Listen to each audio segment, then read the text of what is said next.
Welcome, ladies and gentlemen, to episode 205 of the Planet Destiny podcast, the post-Guardian Con podcast.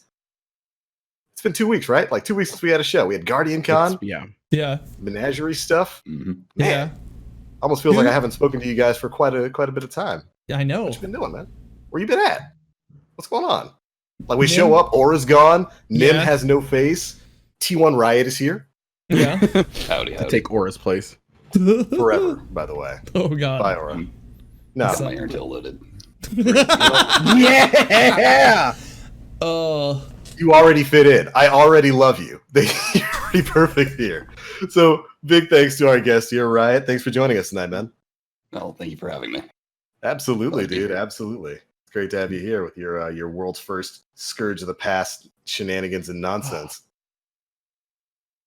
Great stuff.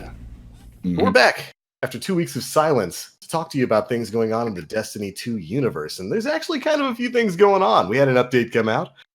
We can get some Fs in chat for that menagerie chest farm, which is what we were talking about right before we went live. Can we get just a good moment of silence for that? Because yeah, I haven't run great menagerie podcasting. since.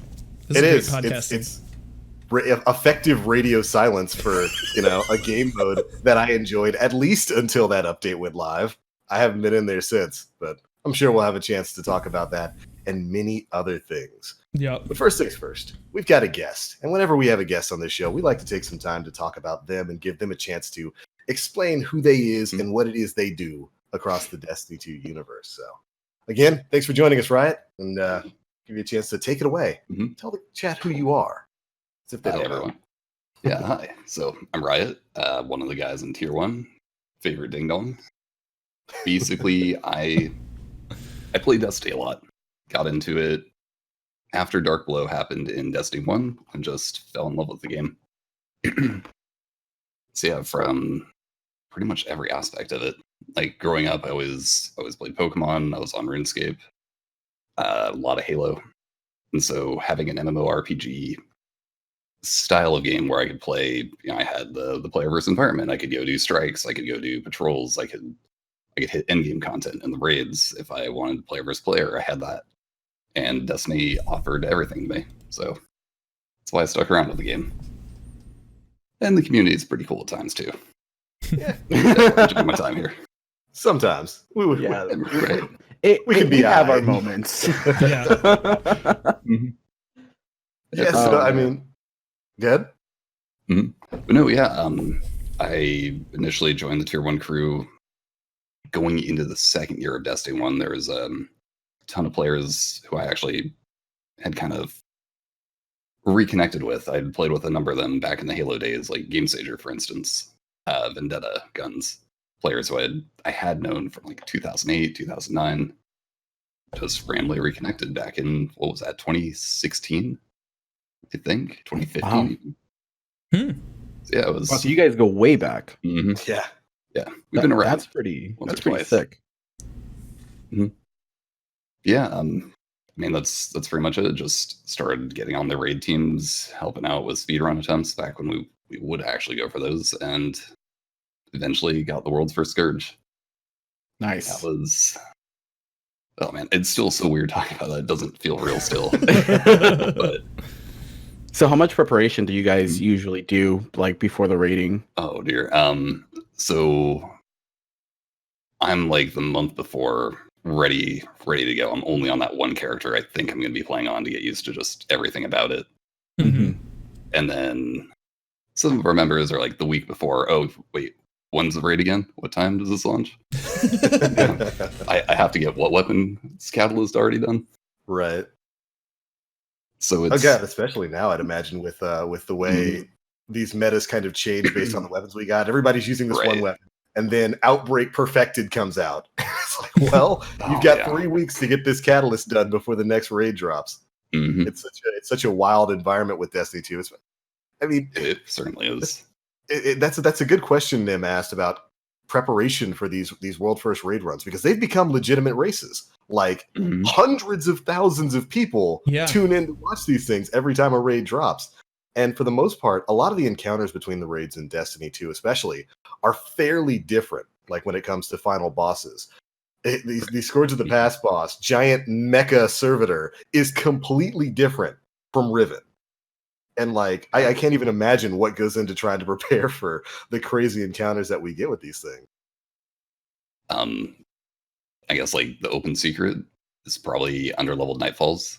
Just setting up, like cranking the difficulty all the way to max, -1, so you're not immune. But yeah, just playing your life, staying alive. The revive tokens are your best friend for sure when it comes to world first activities. Just That's pretty wild. trying. I not never to even use this too considered. often. Yeah. Yeah, I never even considered using like a Nightfall to kind of simulate the difficulty that a raid could bring along. That's pretty crazy. Yeah, especially with the introduction. It's contest modifier. Contest, yeah. Going into Crown of Sorrow. Yeah, that was our off-stream prep. Just getting used to it. That's really smart because, like Nim said, I've never thought of doing that either. And that would be an important thing for anybody out there trying to jump into the world's first race. You're used to not being delta scaled. You're used to being the same level or over leveled for enemies. And enemies that are 10 or 20 levels higher than you hurt. They hurt bad. And playing as if you're on level will get you killed in encounters. And so you brought up the contest thing with the most recent raid that dropped. How did you guys feel about that modifier? Did you think it leveled out the playing field? So I think I can probably speak for everyone there. We all love the modifier itself. Definitely would have preferred to have the raid a couple days afterwards just to be able to like truly experience the content going into the raid. Yeah, felt a little bit rushed just with that 6-hour window. It would have been a bit rough had the raid been, I guess, at that like that last wish day one experience difficulty. Couldn't really imagine. I think it took our team 21 hours for that completion, something around there. So if we had 6 hours to grind before that, and then on top of the 21 hours, would have been a bit rough. But no, contest was great. Sincerely hope it comes back. Just maybe do a Friday raid rather than Tuesday launch. Couple of days, yeah. You know, I would definitely agree with that. I thought, at least from a viewer standpoint, I've never really jumped into the world's first race because ain't nobody got time for that. I'm gonna sit back and watch you guys figure out all of this stuff as you throw your head against the wall, get through encounters, and then get spooked by a giant flaming servitor chasing you through a sparrow race. That was. So I thought contest was a really interesting idea. I thought it was a really interesting way to kind of make it a more level playing field for people who are racing, because not everybody's going to have the time to do that 23-hour grind to get as much power as possible before jumping in. And exactly. I thought that was a good way to level the playing field. And I do sincerely hope that it's a thing moving forward. But I would probably agree with you with the whole date of release for those raids, because oh boy, it's a little crazy having to jump in for 6 to 7 hours of grinding and then immediately try to jump into a raid. Man, I couldn't imagine that. So I mean, especially with at that point where it's kind of like it almost, I don't want to say that it makes the grind prior to the raid a little bit meaningless because everything's going to be like at level. But like experiencing Menagerie and trying out new weapons, to like maybe, hey, this sniper rifle or this shotgun could be useful in the raid, rather than like, all right, shit, I gotta hit Flashpoints, Nightfalls, Gambit, Crucible in a matter of like 6 hours between like 3 characters to just maximize like the what you're gonna be at after the contest runs out. So yeah, definitely. I'm right there with you guys where I think the raid with contest would have been fine launching, that weekend. Yeah, give people a little bit of time to actually enjoy the new content that's come out. Because, man, I remember watching guys like Glad on day one. As I'm sitting back just casually going through the Menagerie, I'm watching a Twitch stream, and these guys are just hitting every single milestone, going to the Dreaming City, getting all of that done, because they have to rush through by the time the raid opens up. Yeah. And, I would. Yeah, there's no chance to breathe. Yeah, I'm sure you guys also all saw that the spreadsheet floating around. I think it was Sweatsicles. Everything lined out to the T. What you do: step 1, step 2, step 3. If situation C happens, you go this route instead. Situation D, you go this route. Yeah. Rest in peace, all the Gambit Prime runners out there. For the bounties. Yeah. I was all right with fair it. amount of days. Mhm. Yeah, it was definitely for the best. Yeah. Yeah, So at least it's Triple Infamy too on those tournaments. yeah, Yeah. absolutely. Oh God. So that brings us to kind of the Crown of Sorrow. How do you feel about that raid in its entirety? Because there's been some different opinions here on the show about it. Okay, so I like it overall. The first encounter, I'm kind of wishy-washy on. It's just Mhm. takes a little too much time for me, personally. Yeah, I would agree. But I see the parallels between Crown of Sorrow and Spire Stars because I'm pretty sure it was Vicarious Visions who worked on the two of those. Yes. Mhm. And, like, yes, sir. Yeah, and Very Crown much. has those very mechanic focused encounters along with all the ads shooting at you, and then there's like a boss DPS time. But it seems compared to Spire, it's a tad bit easier, just like more of a Mhm. window to actually do the mechanics. Yeah. Like when you're in the Spire Stars final fight against Valkor. Valkor, that's its name. Yeah. Yeah, and like Callus Robot raises his hand, turns purple. You have to throw the 3 balls at it within like what, a 3-second window, 5-second window. Yeah. Then compared to like the handbrake of Galaron and the Deceptions, it's you have like a good 15 seconds or so. They got Yeah. a real thing So for it's- hands. Yeah, Deviant, Vicarious Visions. Mhm. That was one thing. I mean, TBL knows clear well how I feel about Spire of Stars, and I'm sure he's right there with me with it when I say that raid is just entirely way too mechanical, and it's personally I don't find it fun.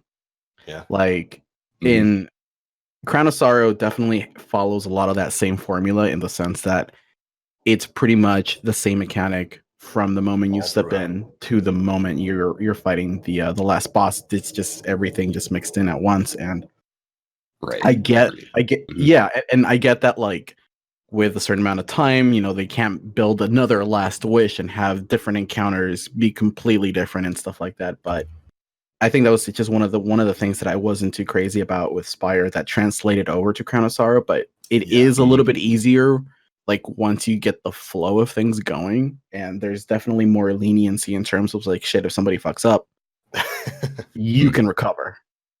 As opposed to, like, Inspire, like, if somebody fucks up, it's like, oh well, shit, over. it's It's over, over, it's yeah. done. Yeah. Crown is definitely a more forgiving raid than Spire of Stars is, Definitely especially is. with the final boss fight where it's like Mhm. what, 4 or 5 different fail states before you get to DPS, and if any of them Something fail, like that. wipe, you're done. Mhm. Yeah. And you're right. It's very much the same with the final boss in Crown of Sorrow. Just with it's way more forgiving. Somebody can flub, and you can pick things up. Whether somebody dies because they have the Witch's Curse too long, you can go over there and swap curses really quickly, or you miss timing on the hands. You got 15 seconds to bring that thing back down. Exactly. I would definitely, yeah, and Riot, I would definitely agree with the my one big complaint, because I don't really mind all the mechanics to the boss fight. It's pretty simple. It's the same thing all throughout. But that first encounter takes way too long. Yeah. I get it. It's supposed to be teaching you what you're going to be doing throughout the raid. But like after the first 5 waves of it, you got it. Like you know what you're doing. Okay, swap the buff. Let me kill let me kill my lit up acolytes and whatnot. You kill your ogre and all that kind of stuff. I get it. It does. That first section does drag on a little bit too long with just the same thing over and over again. I try to compare it to some of the other shorter raids in Destiny's history for mechanics and stuff like that. And my mind is always driven to what I consider to be, I think, is probably the longest introduction to any raid, the Abyss in Crota's Inn, where you're doing something very simple, but it's fun. It's exciting. Yeah, There's things going on. There's changing situations. Whereas with Crown, it's just like, all right, go kill your thing, swap your blessing, kill your thing, swap your blessing. Where I do think the first section drags on just a little bit too long. And I definitely relay race. It's a relay race. Like you're just playing tag with your buddy and killing enemies based on whether they're lit up or not, and slapping crystals. And it reminds me of the totems from King's Fall, except that now having the buff allows you to kill ads. Right. But now that mechanic is spread throughout the entire raid. Yeah, it's like you get it in the first section, great. You're going to be doing it again for the rest of the raid. Yeah. Where they probably going to change things up a little bit there. Yeah. I see our good buddy Rox, who is no stranger to raids there in the chat. This man, that's all he breathes. He still refers to Crown of Sorrow as a strike. Yeah, you kind of right. Mhm. I mean, the speed run's just under 11 minutes now. I'm pretty sure. Yeah. Saw like a 10:55 a while back. Sure, it's That's been improved insane. upon. Yeah, that's fast. That's fast super as well. fast. How do you get through the first? Is the majority of that time spent in the first section? About 4 minutes. So Yeah. actually, Wow. yeah. Wow. I feel like- That's wild. So, yeah, I think Crown of Sorrow is an okay raid. I think it's a decent enough time. I don't really dislike it. It's not my least favorite raid, like it might be for Nim. No, Spire is still my Spire least first. favorite. Oh, see, I don't even think about that raid anymore. I dislike Fire and Stars so much. I just Just negates that from his memory. I beat it once and I was like, nah, never again. I'm not doing it. You were there when I Same. Yeah, I was there. I was there. It was Really? like we were there for like 5 hours. not 5 hours on the first week, mind you. This was like months into Spire of Stars being available. Mhm. And it's like that final boss fight is just that's one of the things I love sherping. Yeah, it's super punishing. I love sherping people through raids, but Spire of Stars and King's Fall are two raids I will never sherpa people through because it's just like I'm not going to sit here and read every mechanic for you. That's too wow. Still, I gotta think say, Crown of though, Sorrow's okay. I think where Crown of Sorrow finally kind of won me over was with the armor. Every Yeah. armor so far in Destiny 2 when it comes to raids has kind of felt not as appealing visually.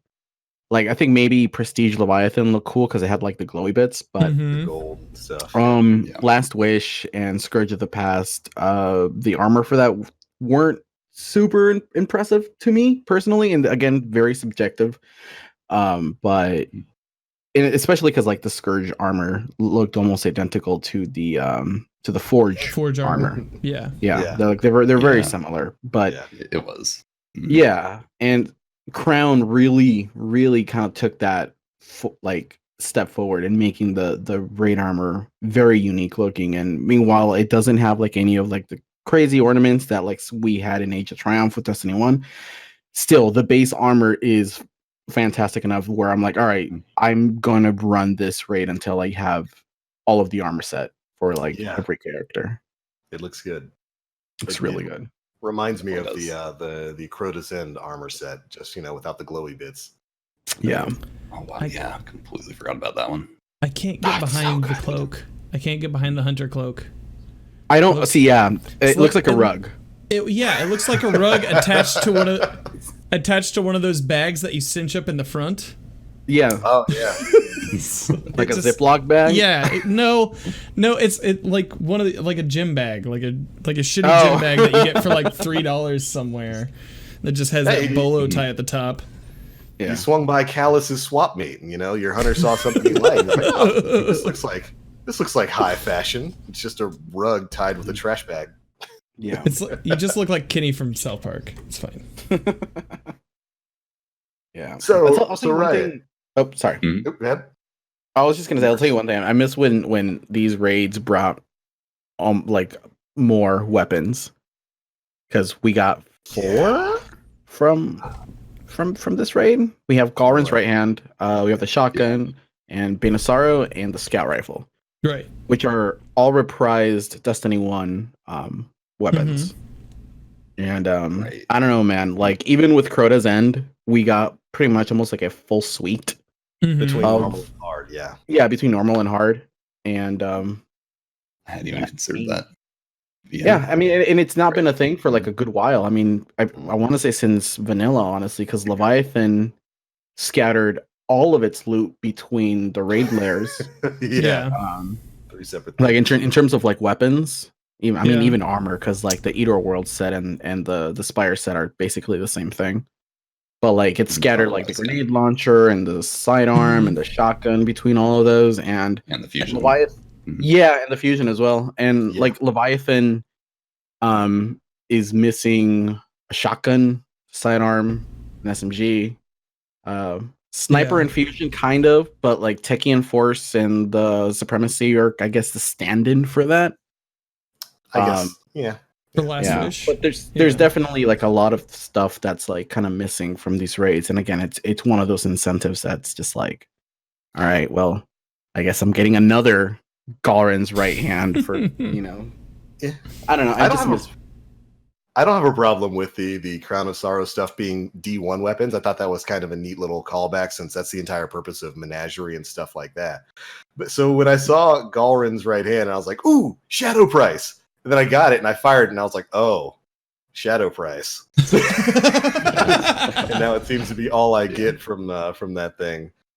But yeah, it's definitely got a smaller loot pool, and I think back to stuff like the Vault of Glass, running through that on normal mode and hard mode, and the stuff you could get, like of course, Fatebringer, the shotgun, the Hezen Vengeance, the Praetorian Foil. They did have a pretty full lineup of weapons and armor for you to get your hands on, and I think Last Wish covered virtually everything except what Sidearms, shoddy. Sidearms, shoddy, grenade launcher, and LMG. Mm-hmm. Right. Oh, we didn't have we didn't have LMGs. We didn't at the have time LMGs of, back then. Last Wish, yeah.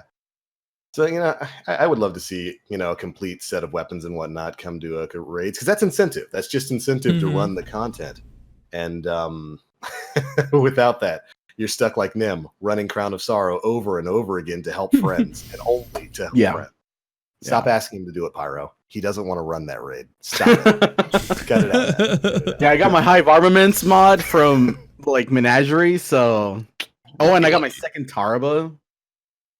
So I don't. Yeah, that thing. I meant to ask you how that thing works out. Does anybody else here have it? No, I do. Got lucky for it. Do you like it, Riot? I currently still prefer Recluse, but I definitely see the power of Teraba. Not so much for the Crucible benefit, definitely Recluse there, but in PvE, the perk can almost go infinite, actually, with it just self-recharging itself. Have you used it? Have you used it yet in Prime against the Primeval with a Will of Radiance? Yeah, it's pretty strong. It's pretty strong because because as long as you're doing damage, you're gonna refill Ravenous Beast. So the moment you get that, you can just reload it, and you're gonna have this like souped up SMG going ham on that Primeval. I actually really like it. Yeah, if I remember correctly, 4 people with active Terabas in a well on just, I think, Primeval Slayer ×2 should be good enough to get the kill. Really? Sure. Mm-hmm. Wow. Granted, it's also like uninterrupted DPS, so you're not worrying about the invader. But yeah, it's so it's like having the constant effect from Recluse just active forever, because you get you power up the ability by taking damage too, right? Yes. Yeah. Taking and dealing. Maybe that is worth getting back in there and grinding for. We'll have to see. So that kind of leads me to another question. It's kind of a two-parter there for you, Riot. Of course, you got a lot of experience running raids. You got a big history with Destiny. So I kind of wanted to ask you what your favorite raiding experience was, what your favorite raid is. And then we kind of got into the weapons and armor conversation. So I'm going to give you a two-parter. Favorite raid experience, and favorite weapon and armor set. So I think favorite raid would be Last Wish.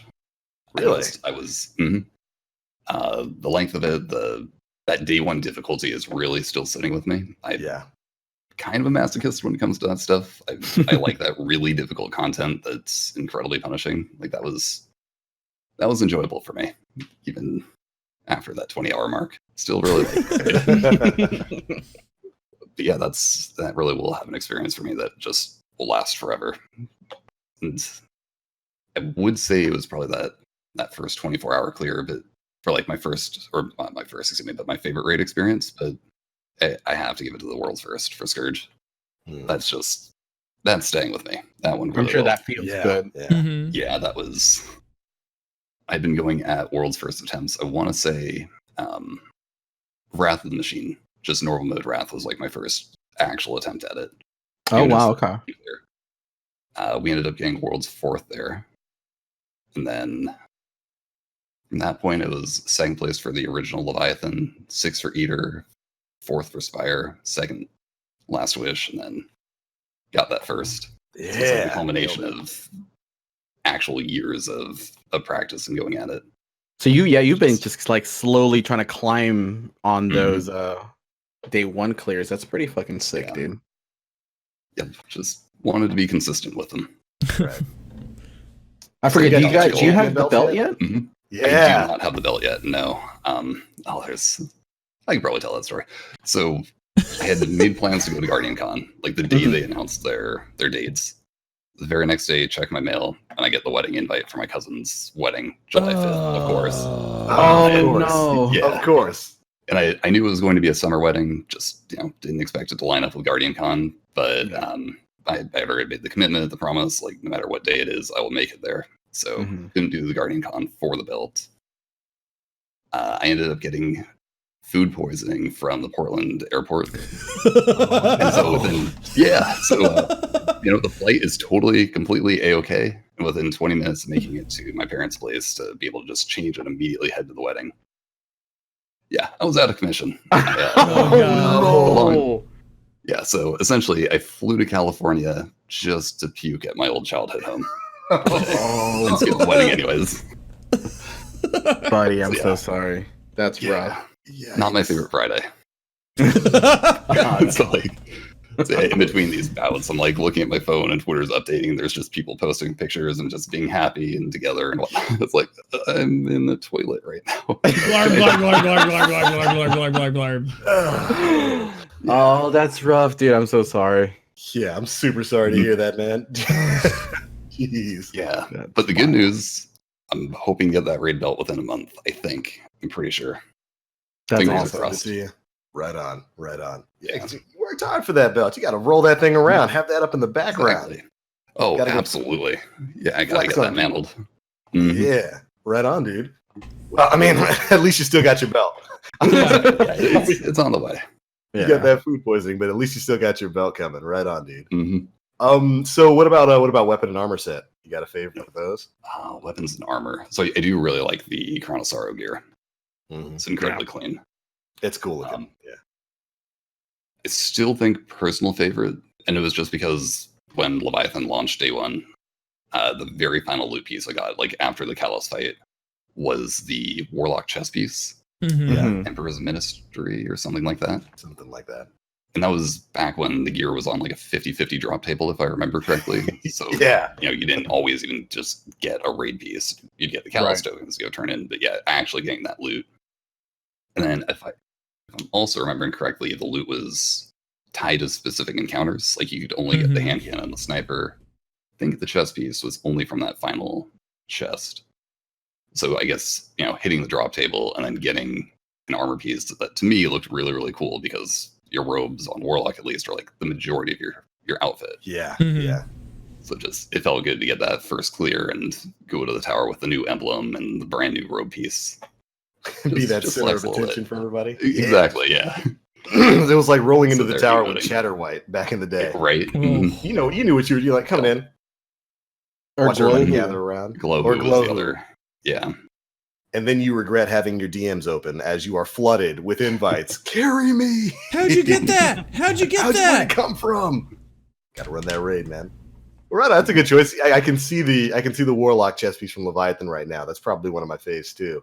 As a matter of fact, when Menagerie became a thing, I whipped that out and threw it on because the mods work in the Menagerie. I was very happy to have that back on my character. It's a cool looking set.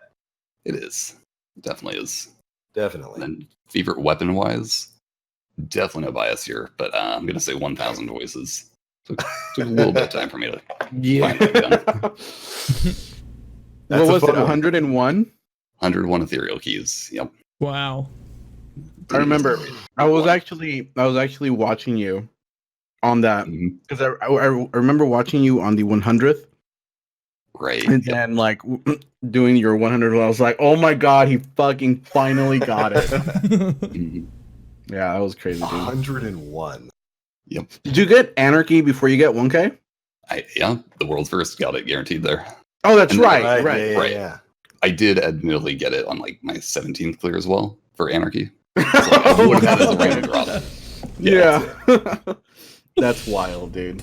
Oh, yeah, thank goodness for that. I love that they do the guaranteed exotic drop for world's first. That's cool. Or world's second if weird things happen with Crown of Sorrow. Oh, jeez. Yeah. Oh boy. That's so upsetting. Mhm. I'm so sorry to the boys. Dado, he was so upset. Heartbreaking. That's the Yeah. game. Yeah, 1K voices. I recently got that, so Nice. Congratulations. first time. Cool. And proceeded to immediately blow myself up because you can It's damage ritual. yourself with Yeah. that gun. I was Alright. unaware. How Unaware of many that. runs did it take you, TBO? Oh, it was only like 20 something. It's nowhere And near. this man, every time he cleared, it doesn't exist. That It doesn't gun doesn't exist. Not Well, real. It existed for my fire team. Just not me. It's not odd that number. big. You had to make the right wish. Mhm. Turns out that's wish 15. There you go. Exactly. Yeah. For 1K. That's True good curse stuff. is broken. So, Riot, I have a question for you. Mhm. You said you like that sort of punishment from Right. like day one raids and stuff like that. We recently Mhm. got the heroic menagerie to drop. Yep. Mhm. How do you feel about that? I'm definitely enjoying it. Especially the week 2 one. That was with the ogre encounter, Arnak, I believe. Yeah. wasn't it? Yeah. Yeah. It took like 18 something attempts before we got our flawless run done. Okay. Awesome. That's a hard one. Mhm. Yeah. Oh yeah. There's a lot happening in that one, and that ogre can just melt you. Just Yeah, if he immediately. focuses you. Mhm. Well, it's that it has like that psionic ground. I didn't even realize it was the ogre, but apparently it has like a psionic ground blast, like to scions do. launch you. Oh Yeah. wow. Really? hmm Oh. And because of the water in the environment, the purple trail it leaves doesn't always render or animate, or at least it's fairly difficult to see because it's like Mhm. actually under the water. Yeah, it's like a 2-tick death or something like that. Holy That's definitely cost us a couple of runs. Gotta dodge. Yeah. No, So, Mhm. speaking of heroic menagerie, we've got some stories from that, don't we, Nim? Yeah. the grind to get flawless finish. I haven't done it. I haven't even played heroic menagerie. I just haven't found the inspiration to go in there and try that. But I got to hear some horror stories of running through that, and I can only imagine that a couple of the challenges suddenly become really intense. Like the what is it? Mhm. Not the Arcborn, but the other one with the hive, the one with the witches and the orbs you have to pick up and slam. The mockery. Mockery. The Yeah. mockery. Mockery, That is my yeah. least favorite challenge in the menagerie, and I imagine on hard mode, where you can be sent back to orbit for failing or for all Yeah. dying. That's probably pretty rough. So, what do you guys think of the heroic mode? Of the mockery, that is, yeah, that's a painful one. Even for me, that's a painful one. Yeah. I think Yikes. that's actually, is that the first encounter this week after the lamp lighting? Or was that last I week? think no, I think it is. It is. This Wait, no, one? I think that was Okay. last week because this week is Wait, is it this week? I think it was Mockery Crystal's Arcborn boss. Yeah, I think you're right. Yeah. I only know that because of how many times I've not been able to flawless that first Mockery encounter. 18 tries, man, huh? Yeah. 18. Jeez. I mean, I like the difficulty. I think that when Bungie first unveiled there was going to be a heroic mode menagerie, I think we all kind of said, okay, what is this going to entail? I figured it would just be modifiers with maybe a fail state added in, because of course normal menagerie doesn't have a fail state. I wasn't expecting extinguish plus you fail the challenge, back to orbit you go, and all of that kind of tied in. That certainly makes it more difficult. Plus, it being 20 enemies being 20 levels higher than you. That's Yeah. definitely a little on the rough side. A little bit of a punch. So speaking of which, that heroic menagerie that I was invited to just maybe like an hour before the podcast, I'm watching a video right now from Shackles Hotgun, which she was supposed to be in there. They're at the final boss and they're just focusing dead on DPS, and a Cyclops shoots where their well is at and That's wiped them all. So I am kind of glad I wasn't part of that. Dodge. Dodge that nonsense. Yeah. I have a feeling I know which Cyclops that was too. It was the one on the Definitely left. got us once or twice. Yep. Yeah. F in chat for that fire team. Oh, Rest Shackles. Jaden was a part of that one too. Oof. F. Yeah. Big F. Rest in peace. So the rewards for heroic are what? Swords? Swords and Yeah. like Those are like Swords. right. Yeah, so you can only get the swords from the heroic menagerie upon boss completion, so it's not tied to the chest opening. Right. Okay. Okay. Are the swords worth it? I haven't even looked at them. I think they're like the year 1 swords. There was like Quick Fang. I remember that one for the hunter. Yeah. The last ones. Yeah. So it's those Quick swords Fang, year 2 Crown versions. Splitter, and Eternity's Edge. Yeah. Right. And I don't know, man. That just that doesn't scream to me, hey, come run this content, dude. Yeah. Yeah, it's probably primarily for the shadow title, just because you need at Yeah. least Yeah. one character completed for your collections box. Mm-hmm. Yeah. Yeah. I mean, but you also need the flawless And and the flawlesses. triumphs for that, which I wanted shadow. I obviously I think I've maybe attempted heroic menagerie like 5 times in total. And I remember with like the giant minotaur Hasapico, is that his name? I think so. Yeah, the weekend. We were having a solid run, and this was with John, by the way, DBL. We were having a solid run, and one of our team members, Striker, I for God knows whatever reason, but he was in his super in like that bottom middle area where all of the harpies are spawning and all the goblins, and we just hear Guardian down, and God damn it, Striker. So we have I haven't been able to do them, and I wanted the title, but now I'm gonna have to wait through the 3-week cycle again to get it. So I don't know. I just don't see myself probably running that content until Shadowkeep comes out. Yeah. Being a little bit higher up. Yeah. Be over leveled for it. Yeah. Probably not a bad idea overall there, Nim. And I mean, I think if you're a glutton for punishment, then by all means run Heroic Menagerie, but I don't know, man.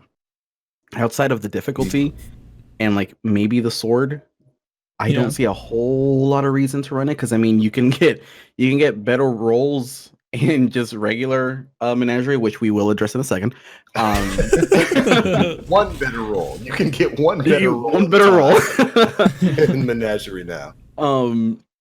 And maybe a chance at like a curated, I don't know, weapon out of the chest, but that's about it. Yeah. So that's a yikes for me, dog. Yeah, There's you know, a and that's ship, I think. Yeah. Oh, is the pretty ship sure. tied to Menagerie? Heroic Menagerie, I'm pretty sure. Yeah. Ah, damn it! It can, Okay, it can, get back in there. yeah, it can back drop in there and from the clear it. final. It can drop from the final chest as well. Yeah. Mad, Get back to Yeah. work. Get back in mad. there and grind it, Nim. You got No, no choice. no. I'd rather like go broke through the tribute hall than go through Menagerie. Well, congratulations. You probably already have. I know Well, I'm yeah. broke thanks to the tribute hall.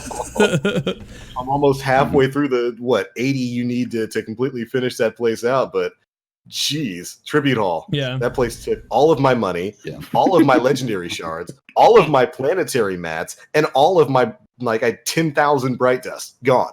All But of it. it's your golden apartment in the sky. What more could you need? Right. It is my golden apartment in the sky. And Yeah. thanks to Callus for giving me that. We've been serving the Vanguard for how many years now? Yeah. Killing literally every god and arbiter of the darkness that Yeah. comes. They ain't even buy me an apartment. No. I ain't even got a 1-bedroom apartment. But Big Daddy Callus comes along, it's like, hey yo, I got you, man. I built you an entire hall. And I put one Yeah. of your favorite exotics in it. Turns out Behind that's a the broom mission. closet. Yeah. Yeah.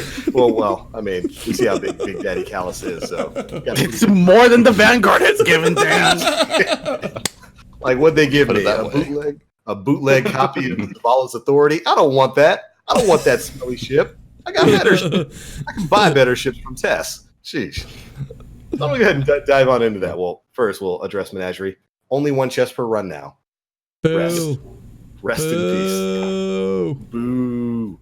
Boo. Boo. Boo this decision. Boo. How do you guys feel about that? I mean, Sad. I did grinding. Yeah, me too. I did grinding to try to get the best kinds of rolls I could get in there. I haven't played it since the change. I played it today and got the chest and then was like, huh, so you really don't need 268 seconds after. Yeah, no, not exactly. Yeah, exactly. You don't need it anymore. So you just go straight back to the tower and you get real sad about the roll that you got and then you delete it. Right back in. And then you just don't do it again. What about you, Riot? What do you think? So I think for me, it's like that shock going from 6 to 10 loot drops every single run, just down to 1, maybe 2 if you got that lucky double drop. Right. So your chalice is upgraded and whatnot. Yeah. I'm kind of torn on the reward structure. Like, ask me if I want to get like 3 chests per, 5 chests per. Absolutely, 100%. Definitely down for more loot. Absolutely. But the 2 things that stand out to me is like the first is I think it's still the best method for obtaining specific rolls. Right, it is 100%. You can do like if you're like perfectly optimizing your time, you could do 60 lost sectors for Dust Rock Blues, get 5 to 6 Dust Rock drops. Yeah. And not guarantee the masterwork. Or you could do Menagerie 5 or 6 times in an hour, and again optimizing your time. Right. But guarantee you're getting that range masterwork. It's just strictly an upgrade over it. Yeah. And then having played a lot of other, I guess, MMORPGs online, like RuneScape, I think I mentioned that earlier. When there's people in that game who are like chasing 1 in 5,000 drops, or even just like unique items at 1 in 250, and like not just one hit the boss, one hit over and over. Like these are actual like 10-minute encounters at times. So I kind of see that grindiness aspect of it there. Yeah. Because we had such good loot drop rates, I guess, with the Menagerie. Like it was really like a chest per minute almost at one point. That Abe got a little spoiled on it, but the other piece absolutely. Yeah, and then the other thing is that the getting these loot drops so frequently and getting these really good pieces is just going to kind of take away from us having like an activity we can every now and then, like, I haven't done Menagerie in a week, I still haven't gone that roll, might as well give it a few attempts here. But right, like right now, with having been able to grind up Menagerie, I have my Dust Rock, I have my Arantil, I have my Austringer, I have my Beloved, I have the Callus mini tool, I think is the SMG. I have my Baroque, like I have all the gear and rolls that I want, so I don't. You're kind of done with it, right? Yeah, because I got to grind out so many times. But had I not, opened 500 something chests at this point, right, and only had opened like the 50 or so, we definitely got still be spoiled going for it. Definitely got spoiled. Yeah, we got spoiled by it. I mean, I think honestly, the way that Menagerie is structured, I think a solid medium in between all of that is incentivize players for completing the certain challenges. So like each challenge completed, like will give you a chest at the end. So what? That's like 4 to 5 chests at the end. And like if let's say if you fail state all of them, you'll still get the one. But if you have your chalice upgraded, you do have that chance at the extra drop to come from the one opening. But I mean, and I think it's also bittersweet to see that go away, because I mean that was literally reliving the House of Wolves. Absolutely. Ethereal key. The key farm. For the queens. For the treasures. Would be, when the wolves were prowling and stuff like that. Those poor wolves. Yeah. I spent way too much time doing that. Oh my goodness. It was great. It became this great community thing where everybody gathered up, blows the crap out of these captains, and then it's just running in and out, looking for a chest. They find it, then just zone in, zone out. Yeah.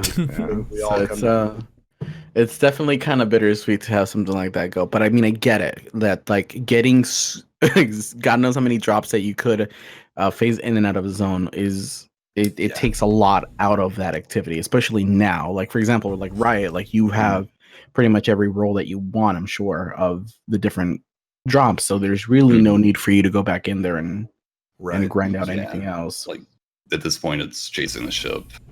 Yeah, if I could get a better roll on my Warlock sword, then yeah, I guess like random armor pieces and upgrades like that. Yeah, Mm-hmm. for sure. That's But basically not what I'm knowing. chasing. Just decent Mhm. armor because I got the weapons and whatnot. And Right. you know, there's no getting around it. We definitely spoiled ourselves getting, you know, X amount of chests per run. It doesn't make it any less painful now that we can only get one per run. But I do think it shows that for completing that activity, and that activity I think takes at best around maybe 10 minutes to complete if you're absolutely blowing through Yeah, everything. Yeah. like flawless. Yeah, one phase I- boss, 10 minutes. I do think it kind of shows that maybe more than one chest would be a good idea. We bounced a few ideas about this earlier, but like maybe if you flawless 2 of the challenges, you get 3 chests at the end instead. They might, they might think that a chest per encounter might be a little bit high, considering the number of encounters you can have if you keep failing. So like maybe you flawless it, you get more chests at the end. Yeah. With and of course, if you've got your maxed out chalice, you get the chance at additional rewards from each chest you open. But I certainly think that more than one chest per run would probably be in order for the length of activity spent on that the length of time spent on that activity would probably be a good way to handle that. And hopefully they do that moving forward. I would love it. I think Menagerie right now is probably my favorite piece of non-raid content in the game. Yeah. Like that's definitely my favorite PvE content. I love running Menagerie. It's so fun. Yeah. Wait, you're telling me you didn't enjoy Reckoning? He said it all. He knows what he's doing. He's only saying that because I literally spent like 4 hours in Reckoning this week trying to get a helmet to complete stupid tribute hall nonsense, and I was so mad for that 4 hours doing tier 3 Reckoning. It's an awful game mode. It's absolutely, especially now that we have Menagerie, which is literally better Reckoning in every form. Better challenges, more fun, better. It's the best reward system in the game. Like I'm right there with you when it comes to comparing it to other MMOs. Like I was playing Final Fantasy 14 before I jumped on this, sitting there running Innocence and Titania EX a million times to try and get my mounts, my minions. It's like a 1 in 1 million chance. It's ridiculous. And I love that about Menagerie. I love that they gave us a way to control the types of rewards we're going to get, and at least have a little bit of control over the perks we're going to be getting on it. I think it's fantastic, and I would absolutely love it. I really do hope they're looking at expanding it in the future.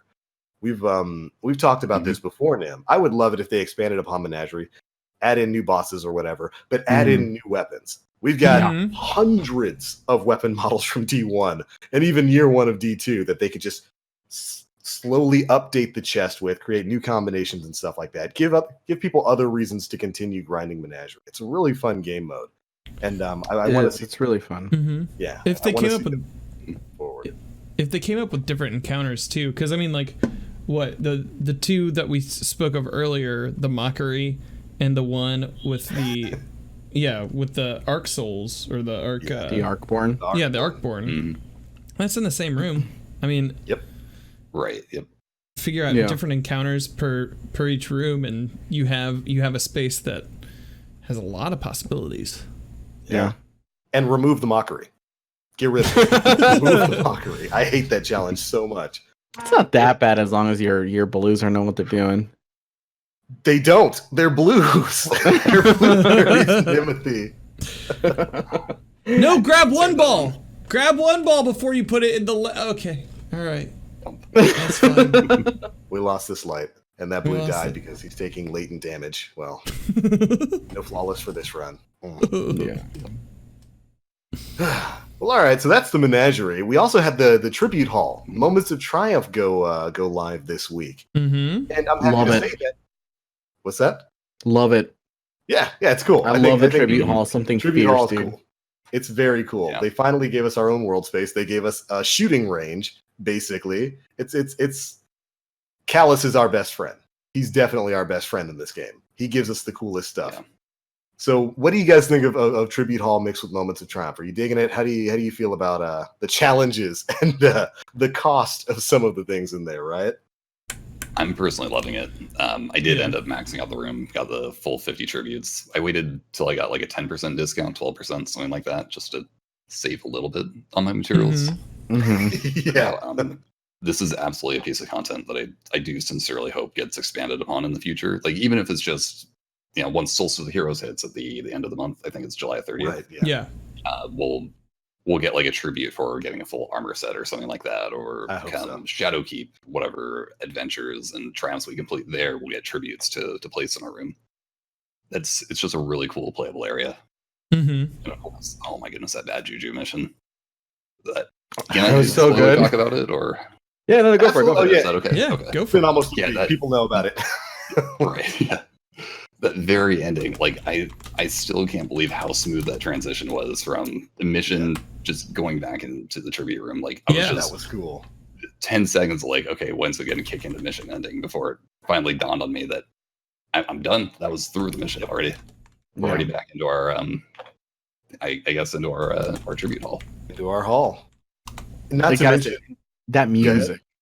The music is great. The music when you reach the last area is 10 out of 10. Mm-hmm. Like when I first, I think it was just pure instinctual, but when I was first playing through that on my Titan, like the moment that the music popped in, I was like, okay, I'm using my super and I'm shoulder charging the shit out of everything right now. It was so good. And for those who don't know, the tribute hall is a new world space on the Leviathan. You can access it right next to the menagerie after you've talked to Wernerbot over there on the Nessus barge. But basically, by completing challenges and triumphs in the game for moments of triumph and whatnot, you unlock tributes, which are giant golden statues that you get to fill this hall with. It's really cool. And once you've gotten a certain number of tributes unlocked, I think it's about 18 of them, really 13, but you get 5 for completing an exotic quest. Brings it up to 18. You unlock a hidden adventure. And that adventure takes you into an ascendant version of the tribute hall where you're going through Leviathan, you're killing a bunch of things, and ultimately it rewards you with the D1 exotic pulse rifle, the bad juju. Mm-hmm. And that mission is freaking cool. It's great. Throughout it, like the skull from the bad juju is basically following you around. When you get to the end, like Nim says, the music ramps up. It's this ongoing battle between loyalist forces to the Cabal and the Taken that have infected the place, and like you're killing them all and feeding them to the skull from the bad juju. It's floating above the battlefield and just eating everything that you're killing. It's incredible. And like Riot said, after you go ham with your super and wipe out the entire room, the transition back into the tribute hall is seamless. Like you just walk right back into the tribute hall, and then rather than the mission ending, with your countdown and just dropping the reward for you, you walk up to this chest in the middle of the tribute hall, and there is Bad Juju sitting there waiting for you. It's fantastic presentation. Beautiful. It was really well done. Yeah. Absolutely. And I mean, the tribute hall alone is something that I didn't know that I wanted in that's right. Mm-hmm. Like I'm in from being able to display like different achievements that you've done in the game and to have utility to the room as well. For a lot of the people that want to test damage values on weapons and buffs and stuff like that, like if you really work towards the tribute hall, you can summon different types of ads, and you can summon like an ogre or a captain, a shank, a drag, whatever. And you can test out your weapons on there. There's places where you can get your ammo, your super. You can access your vault once you've gotten to that particular tribute. Which that's rad. It's crazy. It's so incredibly well done, and I really, really hope that this is something that they build upon in the future of the game, because it definitely, again, and this is going to sound kind of stupid, but like the tower, both in Destiny 1 and 2, like never really feels like your own space because it's shared. And the tribute hall definitely gives you that sense. It's like, this is my area. Like I can see what I've done in the game. And I think that was just such a fantastic addition to Destiny. Absolutely. Heck yeah. So how much have you guys filled up your tribute halls? You gotten what, 80 something slots? Yeah, there's 80 slots. No, that's discounts. 50, sorry. Sorry. Yeah, that's right. Yeah, you can get up to 80 on your discounts. Yeah. Right. Mm-hmm. So I am sitting, I think, at like 46 tributes out of 50. Yeah. You've been working, man. I love that room, dude. Yeah, Fucking yeah. Callus, take my entire whole ass wallet, dude. Everything. Mhm. And he certainly will, because you can buy some of the tributes from the Visage of Callus, who serves as your kind of personal Mhm. vendor there in the tribute hall, and they are expensive. Yeah. Yeah. Yes, they are. Boy. So dumb. Yeah. They will. This is one of those things where if you've been somebody who's been playing Destiny nonstop, like a lot of us have for the past 6 or 7 months, you're a little bit ahead of everybody else because you probably have the resources to purchase a lot of those tributes. I feel bad for people who say maybe skipped out on the season of the Drifter or skipped out on Black Armory because you got some grinding ahead of you. Yeah. That's actually something that I wanted to talk about. So, Yeah. the Moments of Triumph seal, there is a particular triumph in there that has you complete and win a Gambit Prime match with a full set of Notorious armor. Yeah. Right. And that, I think, Season of the Drifter was probably my least favorite in terms of investment. Mhm. And for those people who were not invested in Gambit, who didn't like Gambit Prime, are the Rest in ones kind of peace. suffering right now, because if they're a completionist and they didn't really want to go for Prime or whatever, now if they want to complete that seal, they're gonna have to go through Reckoning, which I'm sure right now, like, there's probably a small resurgence of players that are maybe trying to get that gear for that Triumph. Yeah. But if you're trying to get the helmet and you completely skipped out on Season of the Drifter, you're gonna have to dedicate 3 weeks Right. That's true. in order to build that helmet. Because if you haven't done it, you're gonna have to start from tier 1 from shit. the Yeah. illicit helmet. So that's locked Yeah. out on a weekly reset per account, or per character. So you're gonna have to wait a whole last 3 weeks and run Reckoning on reset for 3 weeks if you want the helmet. And that was probably my least favorite, like, investment, kind of like branch that they did with Season of the Drifter. So I really feel for the people who don't like Prime and Reckoning, because now they're kind of forced to have to do that if they want that, that 24 out of 24. Oh, so you mean like me? Ooh. Like, yeah, I've got none of that. No Notorious armor. So thanks for breaking that down for me, Nem. I now know where I'm going to be for the next 3 weeks. It's a lot of grinding, and like Nim said, the the investment system for Season of the Drifter was just completely out of whack. It's ridiculous that you have to not only rank up your synthesizer, which is enough, that's bad enough, but also run through 3 weeks worth of those Gambit head bounties in order to get the Notorious gear. That ain't it, Chief. That absolutely wasn't it in terms of investment. And I'm right there with you, man. I feel awful for the people who skipped out on Season of the Drifter but want to get all this stuff done for the tribute hall, because that's 3 weeks of nonsense. Yeah, if they want the seal, you have to run through Reckoning and you have to get that helmet. Yeah, and that's 3 weeks worth of work if you never bother doing it when Season of the Drifter hit. And it's kind of a bummer because Reckoning, especially now with the exotic nerf, is it's not tough per se, but it's kind of annoying because of the stomp mechanic. So you can't just easily take out those big ads as easily as you could before. You just need a well-coordinated team to do so. Sorry, just on keeping pace, the exotic nerf, like the Dire Skull Ankara. Like the exotic regions going into Season 7. Yeah. Okay. Because I mean, beforehand it was like you can just use a Nova Bomb where all the ads were spawning and you were guaranteed your super. And now maybe with Skull you can possibly get like 50% if you're lucky. Right, yeah, Skull definitely got hit. I think you can still get your super with Tether, at least on the bridge encounter for sure. I know Tether Phoenix Protocol. and with Phoenix Protocol, yeah, Phoenix Protocol is still relatively good, especially now with Bad Juju out in the wild. Oh yeah, right. Yeah, your String of Curses going. Yeah. Yeah. So I mean, if you have Bad Juju, it's a possibility that you'll have an easier time getting your super back for sure. Because I mean, I feel like that encounter was kind of designed around some of those exotics. And when they got nerfed, they weren't changed. Yeah, because I mean, realistically speaking, I haven't seen an encounter of the bridge where somebody's not running a well or a rift. Yeah. Actually, yeah, I was just use thinking. case. Yeah, I think it was. I did like the one run to get There was a triumph for completing tier 3 bridge without using supers. With no supers. I did that in the Revelry. Smart, Right. yeah. Yeah. The Revelry was probably like the easiest time to do that. As long as you had, it was during Grenadier when I did it.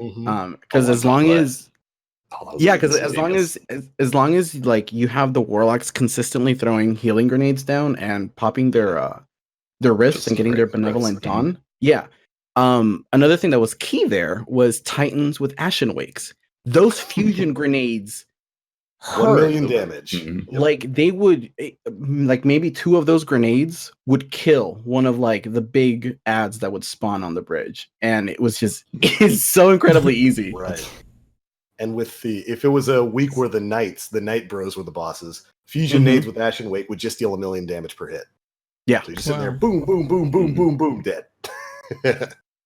All the 9s popping up. Yeah, it was so satisfying. So yeah, I don't know, man. I think that the whole investment system for Season of the Drifter was kind of off mark.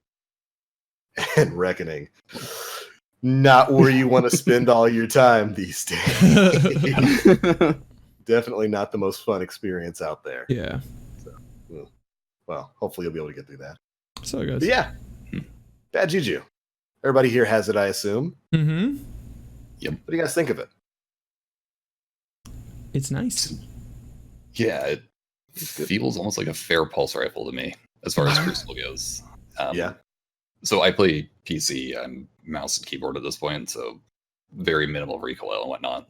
Yeah. And it's kind of crazy how low the range stat is on that one compared to even just like Outbreak Perfected, another same archetype 450 RPM at like lightweight frame, but technically not lightweight. Yeah, like the drop off range on Bad Juju starts within hand cannon range at That's times. pretty early. Yeah. Ostringer, Ace of Spades absolutely outrange it. I'm like pretty sure I'm not talking out of my butt on this. Like it doesn't feel. Sorry, I don't know like the language. No, you're good, dude. Yeah, I've dropped multiple F-bombs throughout the episode. You're fine. All right, cool. Yeah, so it just feels like a little bit low range and therefore not sticky as far as like the full of magnetism aspect goes. Still a fun gun to run.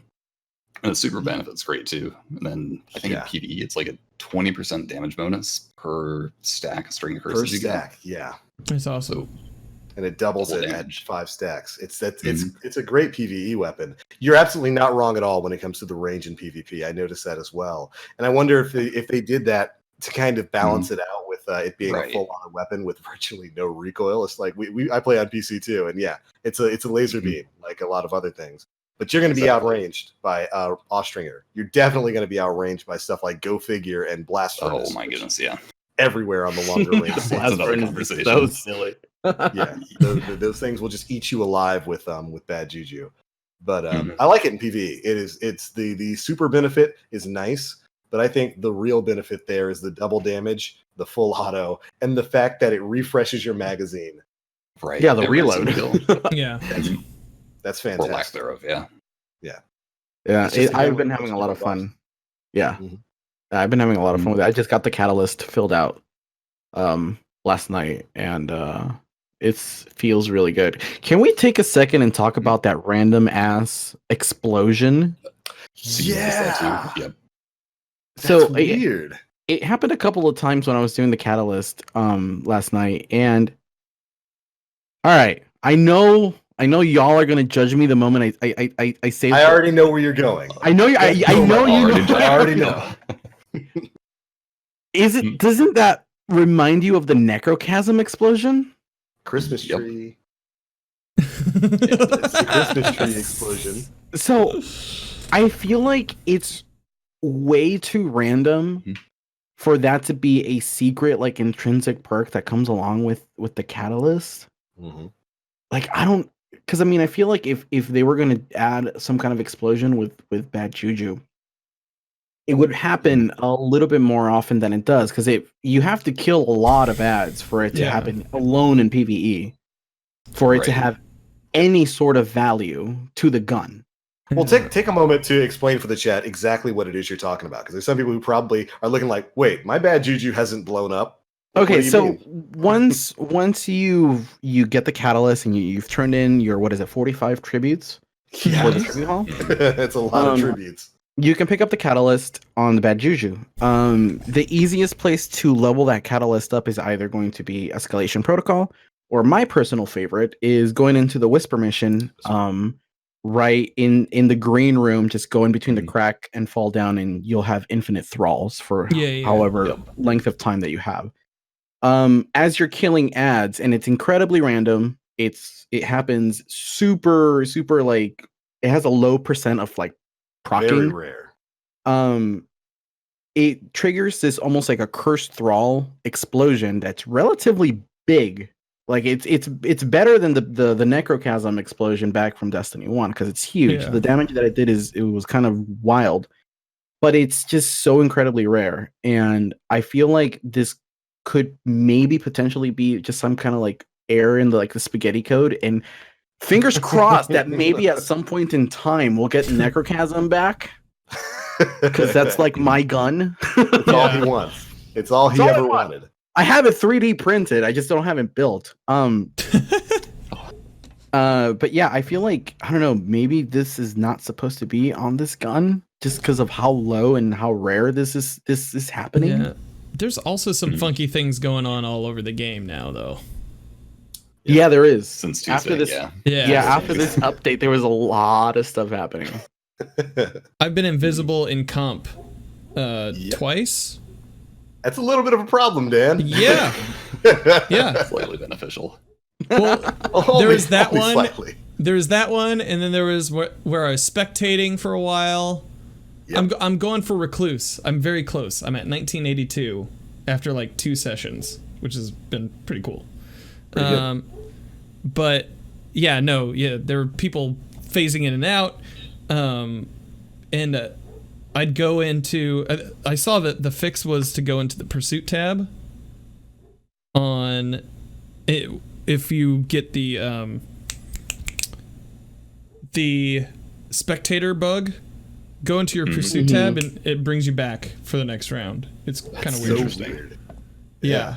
It's there. It did that, and then when my weapons and when everybody else was turning invisible, I'd go into my pursuits tab and it would show that a bounty just completed.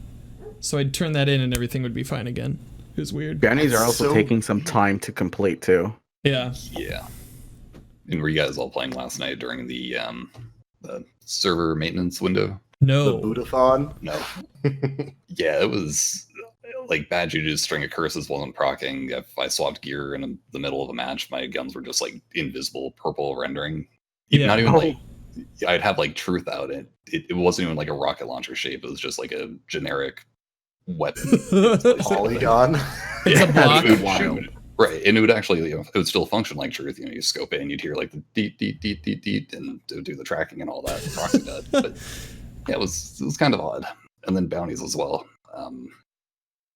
Had one of the ones you have to get like 2 precision kills for one of the boons of opulence from the Visage of Callus. It was like 3 minutes after I got the 2 headshots that it finally popped up as completed. Like after multiple deaths as well. It was a little bit delayed last night. But I haven't heard Somebody any complaints forgot to today, carry so a 1. Should be good. Seeing all kinds of crazy things going on, and have they made any statement about when they think that's going to be fixed? I know we had emergency maintenance, and I don't know if that fixed everything. I'm looking here. Really quick. We're investigating. This was 5 hours ago. They said we're investigating various connection area issues that players are experiencing, including players receiving suspensions after going to orbit, quests not recording progress, players losing points in comp, and players being kicked from activities and more. Oof. So yeah. I somehow last night when I was playing around, I was looking for Dusk-like shards because Daddy Callus needs his mats. I got a kill on a drag with my hush, and it procced Dragonfly. Void Dragonfly. Yeah. I was Not on my a spec. hush. I have the video and I will show you, but it's not. Yeah, it was not on Hush. Like I was in one of the areas in the EDZ just collecting materials, and this poor little dreg came across the screen. I was like, all right, well, floop, and I killed him, and it was like it almost looked like the chromatic, not the like the chromatic fire dragonfly where Right. you Warlock see like exotic. yeah, and it was void for some reason, and Hush is solar to begin with, and it doesn't have that perk. So I was like, Yeah. Okay. Like I took a sec. I don't play Hunter enough, so I took a second and I went into the menu and just like started going through like each of the skills to make sure this is not some kind of perk from the Way of the Wraith. But I was just like, all right, Mhm. this ain't right. Something might be off on that a little bit there. Yeah, just a lot, dude.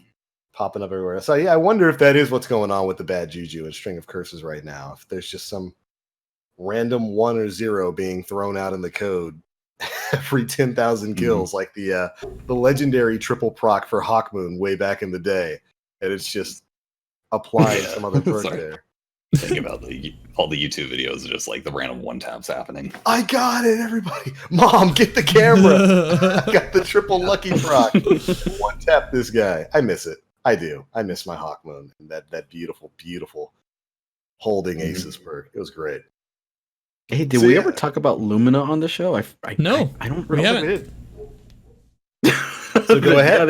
That's what happens with 2 weeks we're away from the podcast. Yeah, so we got another exotic hand cannon quest. This time involving Dredgen Yor's original Thorn.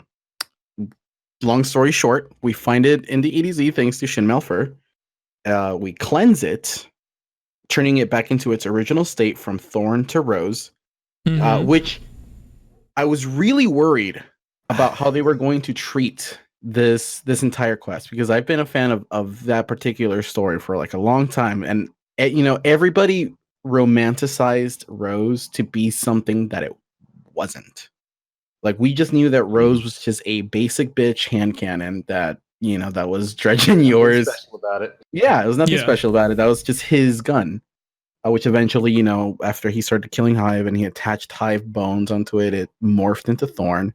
So I was really worried that Lumina was going to be Rose somehow, and it kind of is. But I'm glad that we cleansed the Thorn. It goes back to this really effective 150 RPM hand cannon. Yeah, like it's really crispy in PvP. Mm-hmm. Yeah, it feels really nice. And after through a somewhat grindy quest, we eventually get Lumina, which is the first weapon of its type, which is a support weapon. Yeah. Functions kind of like Thorn. You get a kill, you pick up the remnant, and you get 1 noble round. Stacks up to 5 times. And the way you use this is if you hip fire when you have noble rounds in your gun, it shoots out this little ball of light that tracks your allies, and it gives them a damage boost and health regen, which is neat. It's very interesting. Yeah, I haven't seen a whole lot of like use of it. Like I'm not seeing it too much in PvP. I've seen Rose more in PvP just because again it feels like a really solid legendary hand cannon. Which is a side note, once you finish the Lumina quest, you can re-get a Rose from your collections, and it'll have a range masterwork and a mod slot for you. Yeah. So if you haven't done that, you can do that. It's actually kind of ironic. Rose is a better performing hand cannon in PvP than Thorn. Right? Yeah, which is sad. I mean, Thorn is good if you get it going, but it's incredibly situational that you don't get killed from the moment that like you have the little remnant and running up. Good luck getting it going. Then it becomes kind of like that 2-tap Thorn. It's just missing that range. But Lumina is interesting. I haven't used it a whole lot in PvE. I tried it in like one of the raids just to kind of like, hey, here's some some damage boost for you, but I felt like I was just I wasn't doing enough damage to like the final boss, so I Right. ultimately just ended up switching it out to Outbreak Yep. Affected. It's Yeah. an interesting weapon. It's a gorgeous hand cannon. It's definitely more on the Situational side. yeah, get it, Very shoot a couple of dregs in the EDZ, buff some random blues, and then Put it back in your Yeah. pocket. put it away. I guess one of the crazy benefits from it, and this may not be like intended, Intentional. but it happens, is that if you're a Well of Radiance Warlock, they have a perk called Benevolent Dawn, which triggers if you heal an ally or if somebody steps into your rift. And Benevolent Dawn, Interesting. yeah, It actually and works there. It works. yes. Yeah. Wow. So Benevolent Dawn will increase your regen of your abilities. So when you're using Lumina and you heal an ally, it procs Yep. Benevolent Dawn, which is kind of wild. Interesting. Yeah, without costing you a melee, rift, or a grenade. Yeah. So you basically have infinite Benevolent Dawn while you're using Lumina. And that's Actually, yeah. I didn't know yeah, that. that's yeah, it actually makes for the ultimate support class in Destiny for Well of Radiance. That's about the only situation where I could really recommend people using it. If you're running Well of Radiance, you might as well whip out Lumina and enjoy your infinite grenades. Yeah. I mean, really, realistically speaking, like I don't know, if you're in DPS phase of Galrin, just have a Warlock killing the thrall that pop out and just buffing your allies meanwhile they're doing damage to it. Everybody. Yeah. But I mean, I haven't seen a whole lot of use. So I'm not really seeing people using it in strikes. I'm not seeing people using it in PvP. Yeah. There's definitely far better options to put in your primary, like Ace of Spades, like the best hand cannon in the game. So yeah, I don't know. It's a neat exotic, first support of its kind, but there's not a whole lot of use of it or need for that type of weapon. It's okay. Not at the moment, at least. Yeah. Bungie's really good at that. Bungie's really good at like creating a weapon, and then it's like super unimpressive at first, and then a couple months later, it becomes like the It finds its go-to. purpose. Right. We saw that with Graviton Lance in D2. Yep. Graviton Lance started out relatively underpowered. Yeah. And then they flipped the switch and it became meta everywhere. So Swarm of the Raven grenade launchers were useless, and then never mind, they have the highest DPS in the game with tractor cannon. Let me get this Iron Banner thing. Yeah. So, I mean, I'd say the most usage I've seen for Lumina was in Menagerie the day Lumina came out. That was about it. People using it to test it out in there and help people complete their challenges and whatnot. So yeah. It's interesting. That's about it. Yeah. I got it after like 6 hours. I think I did the entire quest on like last Sunday, so it's entirely doable in a day. Yeah, Yeah, very it much is. so. Didn't take that long at all. Yeah. Out of curiosity, Dan, were you solo queuing for that? Just I know there's the one step where it's like the more rose users you have with you, the faster the progression goes. I did that for a while, but I actually picked up Dreadnought and I forget who else. I want to say Apsis. But yeah, right, I had not like two the people full there. fire team of 6. Yeah. So it was just a couple folks here and there. So yeah. Thankfully, on day one, you could just run Menagerie with that because literally everybody was using Rose. Yeah. So good way to get that done pretty quickly. That Who knows? was. Maybe we'll see more usage for it in the upcoming raid with Shadowkeep. Who knows? Black Garden. Spicy Vex everywhere. Maybe you'll actually Season of the Undying. Yeah. No longer redacted. Yeah, no longer redacted. We got the artwork for that season with Guardian Con, which ironically enough is the same artwork. And I'm assuming it was just a placeholder from back in the day. Yeah. When it's a little familiar. Yeah. Back in like one of the first like Activision conference calls or whatever, there was an image leaked out of like the roadmap for Destiny, and one of those was called Vex Void, and it shares the same artwork that Season of the Undying has. Yeah. So Interesting. Yeah, back in the old Meteor days. Comet, Code names for Comet. That was it. The code names for content releases and whatnot. yeah. Well, at least we're heading back in. I'm psyched for it. I love the look of that, and it's about time we had another Vex raid. Hand it over. I'm ready for it. Yeah. Oh, right. What do you think of like the upcoming like Armor 2.0 and like some of the possibilities that they I'm not gonna lie, I'm kind of behind on that. I did watch the Vidoc that they put out about Shadowkeep once, but a lot of it just over my head the first time. I saw it's intellect, discipline, and strength are coming back, and that'll be attached to the gear. And then, correct me if I'm wrong on this, you're able to level your gear and like choose perk trees and whatnot to stylize it like specifically for your own, so you'll have more control over what your gear will, I guess, roll with. So basically, good. I was just gonna say I can't remember if they specifically mentioned leveling up the gear, but I do remember them saying that when you got a piece of gear, whatever of the perks that came with it unlocked, so you can use those perks with other sets of armor. Oh, so okay, more of the transmog style. Kind of. Essentially, you're going to work towards unlocking a pool of perks that you'll be able to use on whatever armor you want. Okay, I like that actually. Yeah, I take that. Sounds pretty good. Yeah, we take that here. Yeah, I think it's a really cool way to move forward with this, and essentially does make all armor glamour.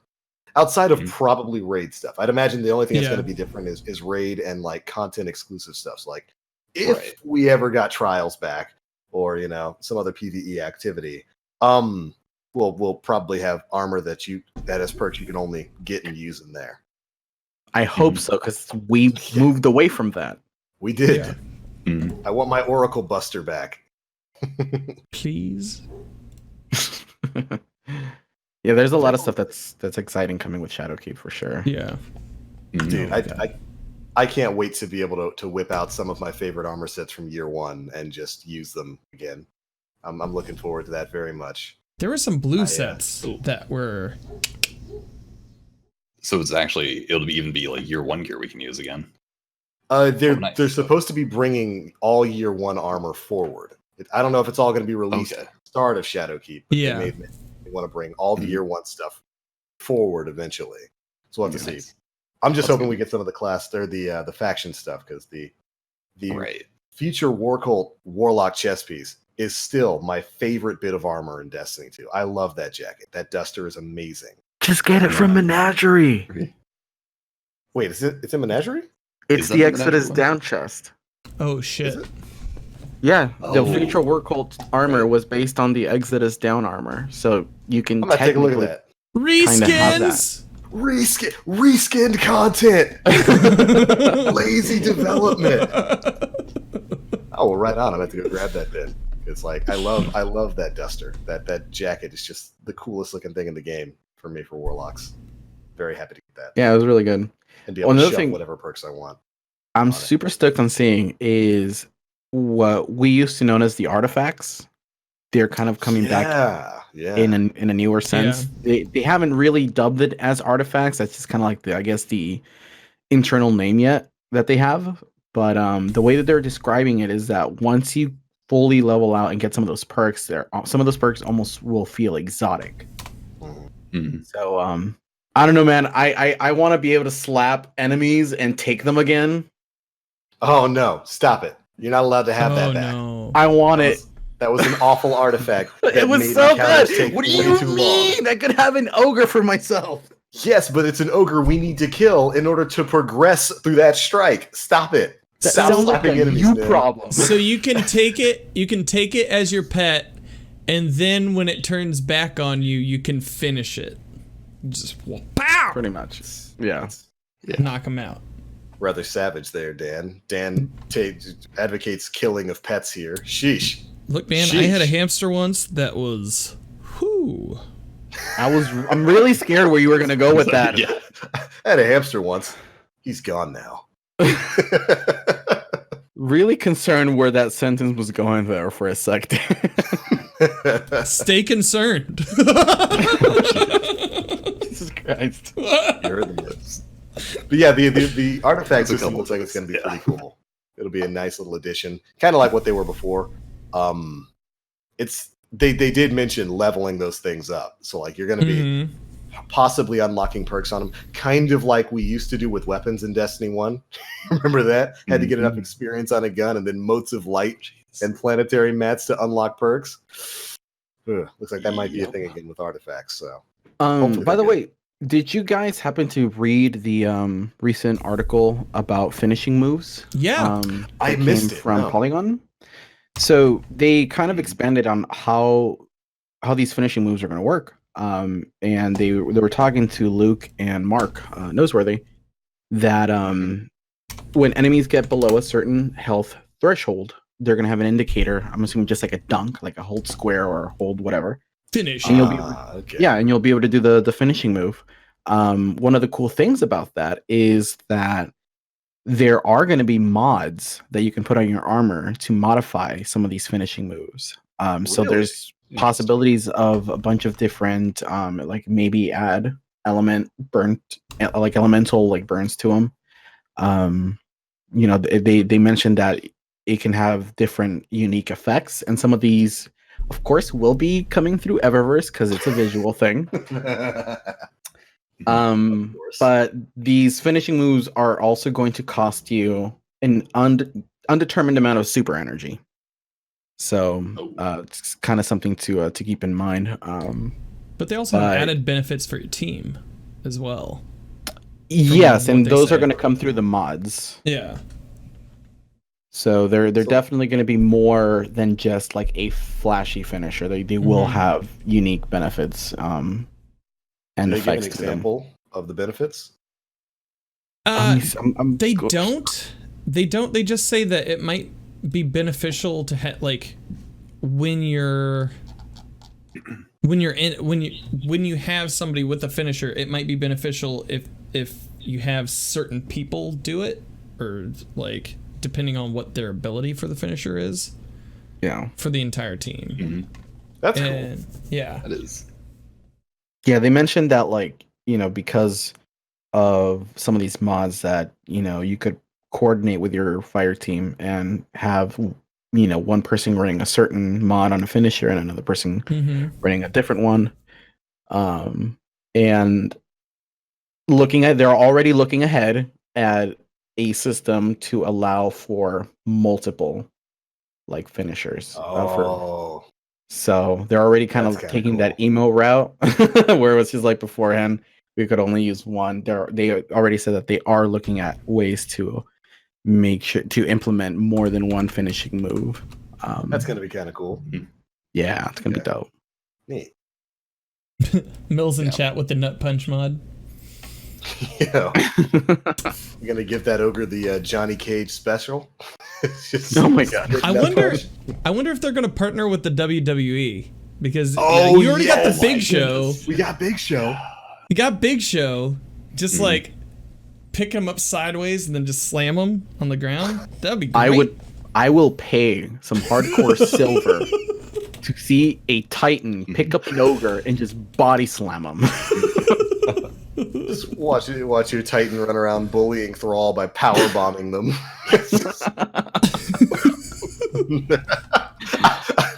You sold me now. I want that emote. I want a power bomb of Thrall. Yep. I would pay money to Eververse for that. I'd love to see the Vidoc on Bungie doing the mocap for that too. I want to see Luke Smith powerbomb somebody. I kind of want an emote of Vince McMahon just going, "He's gonna puke." I kind of want that. If you guys know what that's from. I'd love the Vince McMahon swag walk. I'd pay money for that emote too. You know what, Bungie? Let's go ahead and start this lucrative relationship with WWE right now. I'll pay money for some wrestling emotes. Absolutely. 100%. Yeah, that's cool. I hadn't read that article. I remember you brought it up to me earlier this week, Nim, but I hadn't had a chance to go through it.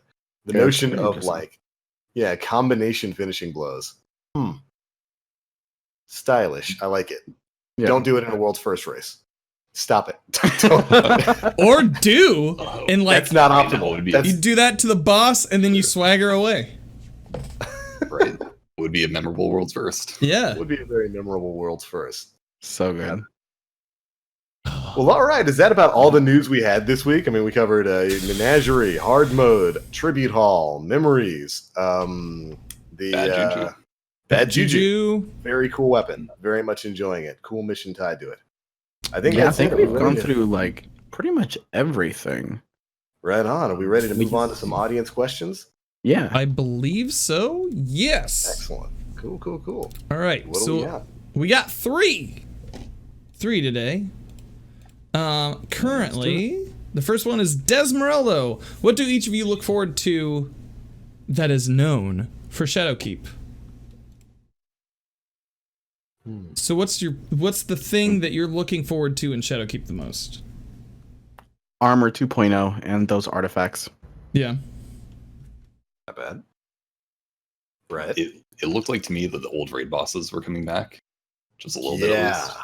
Yeah. Pretty sure we saw Skolas, Akrota. Yeah. Yeah. They're And going to be popping so, up as nightmares. yeah, just being able to experience that in, I guess, like a higher quality setting than what D1 had. Just, again, going from console to PC for me. Yeah. I'm looking forward to that. Not having to deal with like potential random frame drops and whatnot.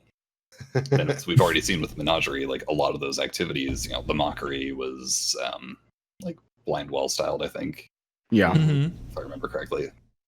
There's a lot of already kind of hints of like reusing, I guess, old mechanics, bringing them back, remastering them and whatnot. So I'm looking forward to playing with some of the old goodies from D1.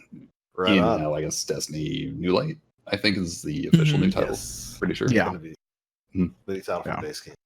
Yeah, and that's one of the things I love most about Menagerie is it's almost entirely built up of old raid mechanics. I love that. Mm-hmm. Mm-hmm. Getting to the riposte and it's just grabbing the swords, breaking shields, and doing the combinations. Felt good. Felt pretty good. Yeah. For me, I want to say that I'm looking forward to the new raid, it taking place in the heart of the Black Garden, or the Black Garden rather, and then probably going to be us going to fight the real heart of the Black Garden. I get the feeling that's where that story is going to go. I think that's going to be an awesome way to tie off where Destiny started off. But if I'm being perfectly honest here, I'm just looking forward to going back to the moon. Let me sit on Archer's line one more time and just do my circle for helium filaments like I used to 5 years ago. I'm psyched to go back to that world space, and they said that they're going to be bringing it back. Both what we know of the moon, and it's going to be twice as large in terms of playable world space. So I'm very much looking forward to just wasting time in patrol on the moon. I love that back in T1. I'm really looking forward to cross save. Yeah. That's the big one for me. And I don't know, just with New Light coming out and being kind of free to play. Like when I was in San Diego, I was at that wedding for Jenny's friend, and there was a guy who was there who like he goes, "So what games do you play?" And I was like, "Oh, well, I played Destiny." He goes, "I'll go buy it right now." I was like, "Or you could wait until September. It's gonna be free to play." He's like, "Oh, that's super cool." So like, that's maybe don't buy that.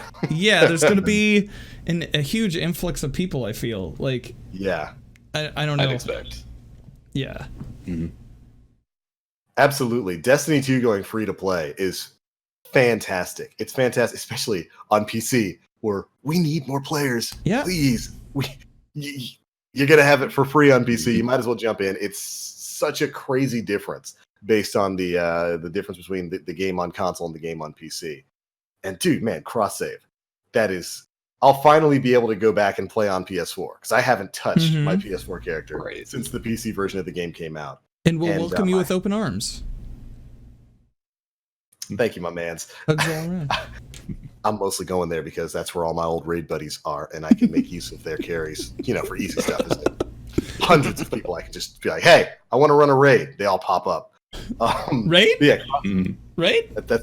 That's going to be a good one. Cross save is fantastic. It's about time we got that. Actually, I don't know if you guys have been on the subreddit at all today, but somebody with cross save active was spotted in the wild. Really? Yep. A Bungie employee was spotted in the wild, and it seems like this might change when all this is officially released. I do believe Dylan made a comment on the thread saying that they're testing things out right now, but somebody spotted someone, and it showed in their emblem that cross save was enabled. Whether that's going to be a thing moving forward, I don't know, but they're already working on it. They're already live testing in the live game right now to see if it's all going to work, and I can't wait. I absolutely cannot wait for that.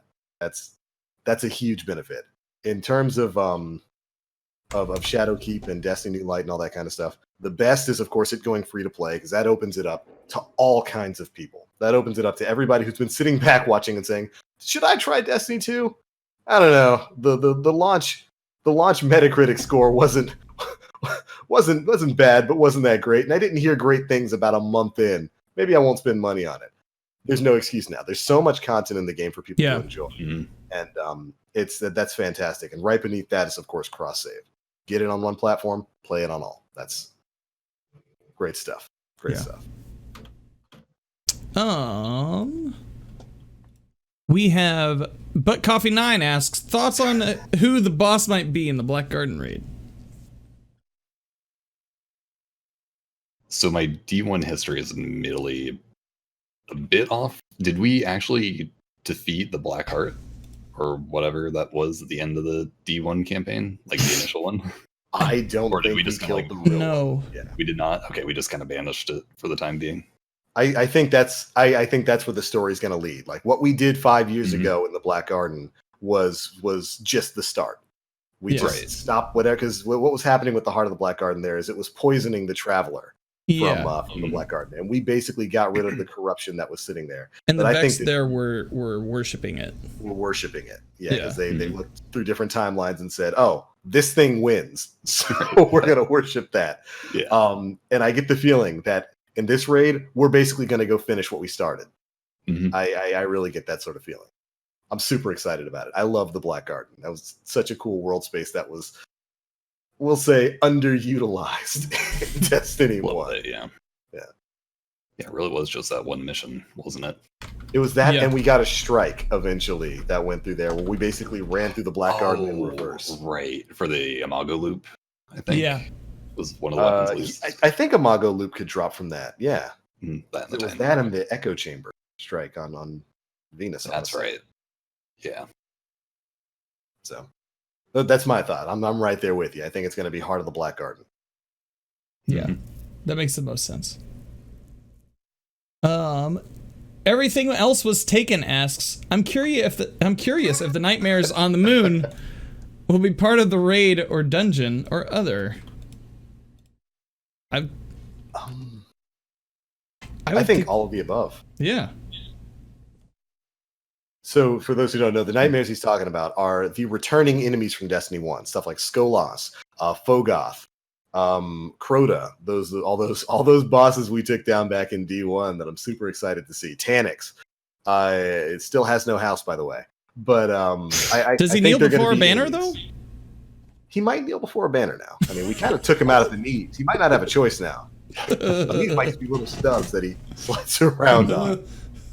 Yeah, we kind of clipped his Siva enhancements there, and then shut off the Siva factory, so he couldn't order any replacements from Siva Amazon. Oh my god! But I get the feeling the nightmares are going to be story enemies. They're going to be strike enemies. They're going to be scattered all throughout the content.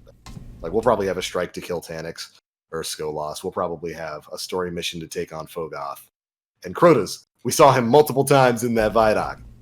I don't know what he's doing, but he needs to stop. Yeah, I can definitely see it having that like adventure style that we had with Forsaken, where the campaign missions ended up being adventures at the same time. Oh, I hadn't even thought about that. Even just like some of the lower level bosses like Skolas there, and then I'm holding out hope personally for the whatever the raid in Shadowkeep being, where we're going off against like all the old raid bosses. So instead of like that being the culmination, the final fight, first encounter Crota, second encounter you could go against Axis, I guess. Yeah, one of those style bosses. That'd be cool. Like I hadn't even Forsaken was such an amazing expansion, and I loved what they did with the story and the Barons there, where they were all their own little adventure you could go and do. Right. You're absolutely right. I could see them doing that with some of the nightmares in Shadowkeep. You're right. Yeah. Yeah. Mills asks, How excited are you guys to see old D1 streamers return to the directory in anticipation of Shadowkeep? I'm stoked. More the merrier. Mhm. Yeah. Yeah. It's always cool seeing familiar faces. Absolutely. I mean, let's not get ahead of ourselves. There's kind of another looter shooter dropping in September. Like a that week might before. pull- Something yeah, like that. Yeah. that might pull one or two, people away. We'll see. Yeah. It's got a tricked out little Twitch extension too, which is pretty neat. So They're preparing, man. I'm gonna lose so many in Borderlands. It's gonna be great. That week is It's just good gonna to see. suck. Like Borderlands 3 and then fucking Shadowkeep just days after. Holy Yeah. I've shit, already dude. resigned myself. My money's gone. I've taken 2 weeks off from work. There's no. Did you really? I did. There's no way this is gonna happen. This man's YouTube is about to pop off. Had to be done. There's no way I'm not going to be playing Borderlands and then Shadowkeep when that comes out. Work, that's awesome. job, money, material things. I don't need food. I don't need food. I don't need food. We're good. I got a billion weapons to get. Yeah, that will sustain me. Oh my god. Yeah, dude. It's going to be wild. September's going to be nuts. Yeah. Oh my god. And Iceborne's coming out for Monster Hunter. And when is that? I think like September 6th, I want to say. Oh, Oh, Rest it's in like peace. a day after my birthday, dude.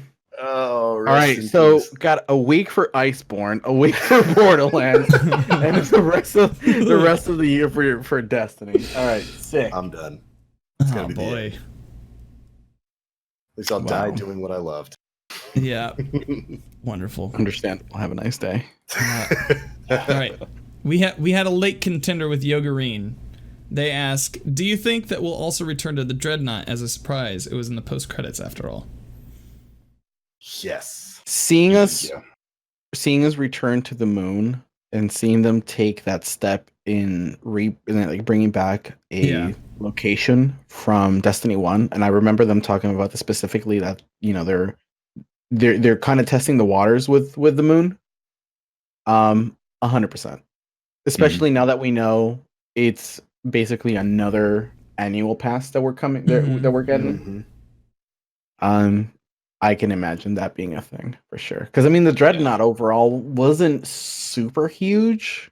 Mm-hmm. It was a pretty decently sized space, but I mean, comparatively to like something that we have now, it was maybe like the size of Leviathan. Yeah, about I'd say. Yeah.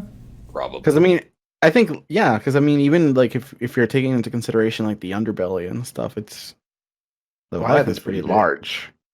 Pretty big world space. Yeah. Mhm. Yeah, I would say probably.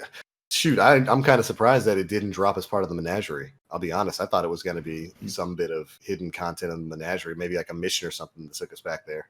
Yeah. So I absolutely do believe we're going to be heading back there. That pseudo in credits roadmap we got at the end of D2 has been 100% on point with everywhere we've gone, down to the letter. So I definitely think it's going to be something that's coming up.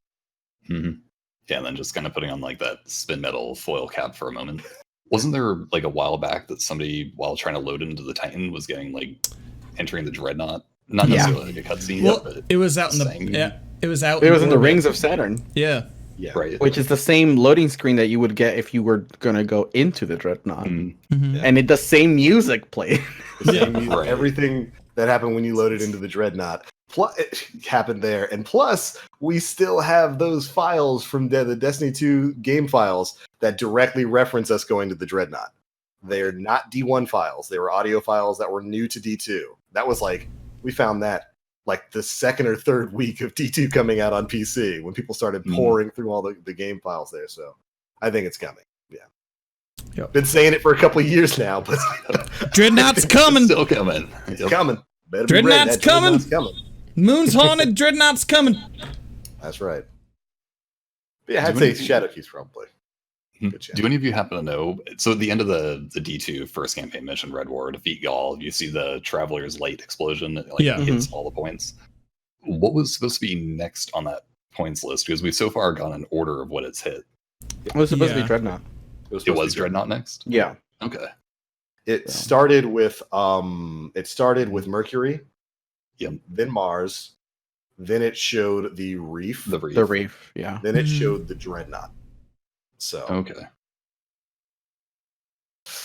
I I'm feeling mean, Dreadnought then. Yeah. that's it's been on point thus far. So Mm-hmm.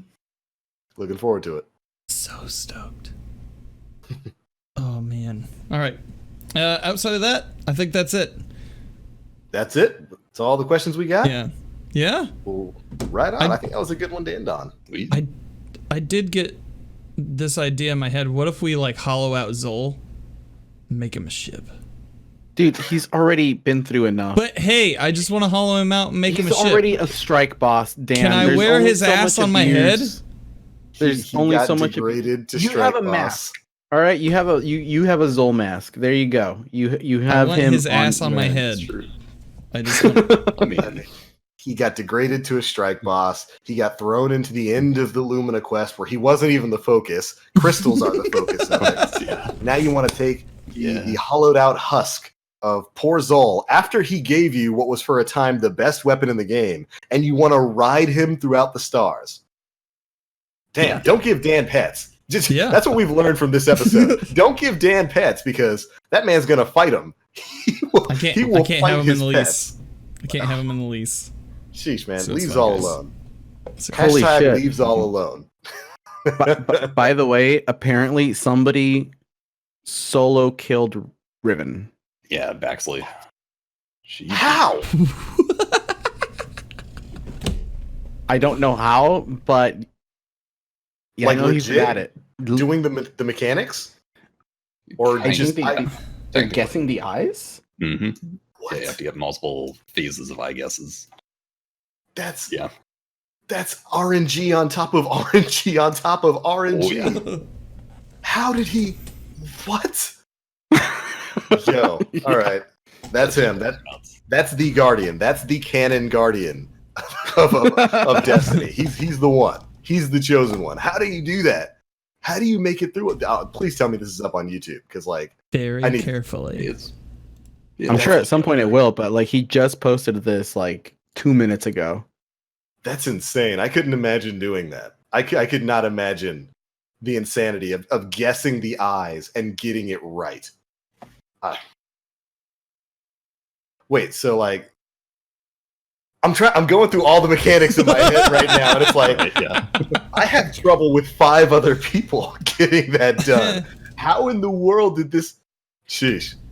So There's I this tweet. Never. I doing just the read again. remember Good job, seeing Max. Devious do like a combination of using the liar's handshake. I want to say like 1-2 punch Riot. I think that's Yes. involved as well. Mhm. And then like Yeah. the guessing the eyes.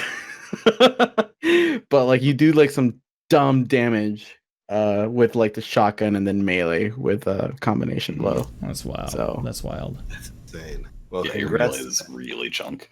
Yeah, that's huge. That's absolutely massive, and big ups to Bax for pulling that off because no shot would I ever even dream of that being possible. Apparently, others have done it too. Jeez, y'all are the ones. Yeah. Yeah. Well, so there was one person during the Revelry, back when there was a glitch with combination blows stacking with the Raid and Flux world. Right. Mhm. Yeah. Yeah. characters on it. And somebody did get a solo Riven kill then. And you only had to guess one pair of eyes, but Baxley should be the first person to do this now. That's Like crazy. post Revelry. Right, It's without completion. that those enhancements Mhm. from Yeah. from the yeah. No this That's is enhancement. crazy. Mad props. Uh, That's no insane. combination glow. I guess bug that's insane. Yeah, in there. that's wild, dude.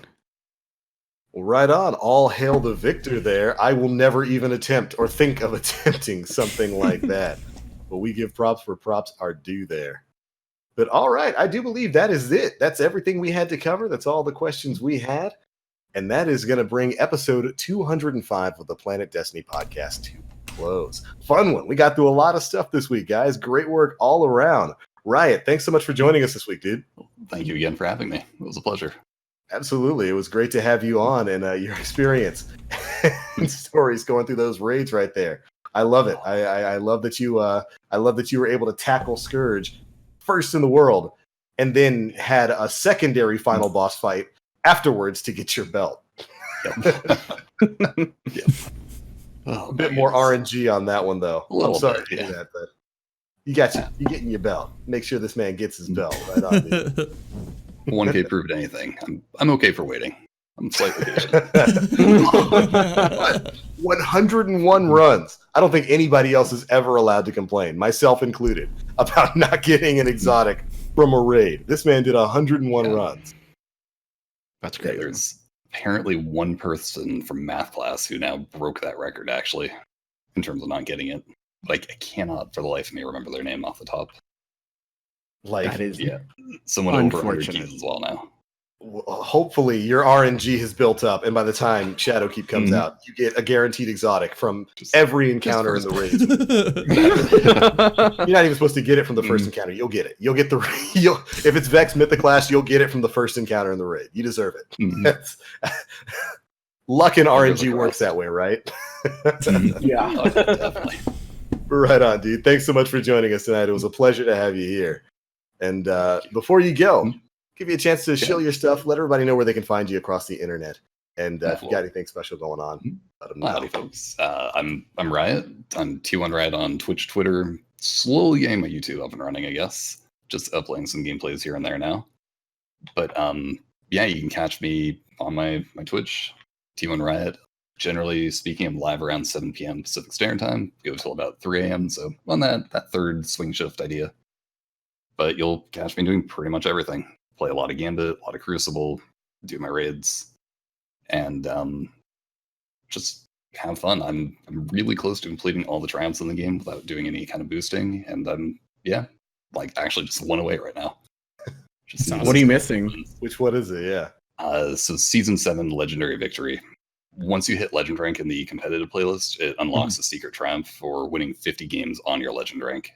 Oh, 29 wild. 50 wins. Yeah. On PC. On PC. Oof. Yeah. So it's closing in. I understand why that's the think- last trial. All right, Yeah. so I'm fairly certain I'm not the only one that think this, but I believe in you. I believe in you. You can do Thank it. you. Carry the Yeah, hopes and dreams. It'll happen. I do want to get it done by July 30th, because then with the Solstice of Heroes, probably another batch of triumphs to come out.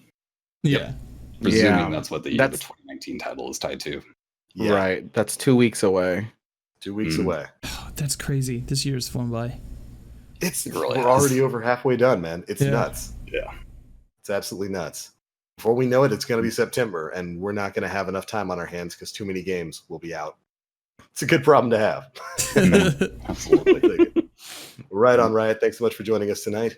But before we close things out, of course, we're going to let you know where you can find all of the rest of us across the internet, starting with Mr. Nim Plays. What you got going on, buddy? Hi. This week probably gonna be streaming, finishing up the what I can of the Moments of Triumph seal. All I have to really work on is just forge weapons. So y'all are gonna be in for some hot and spicy, like 10 of them. yeah, I'm not a fan of that, but yeah, working on that. Maybe gonna be playing some Odyssey in the time being, waiting because I mean we have 2 weeks until Solstice releases. Yep. And I'm pretty much almost done with my tribute haul.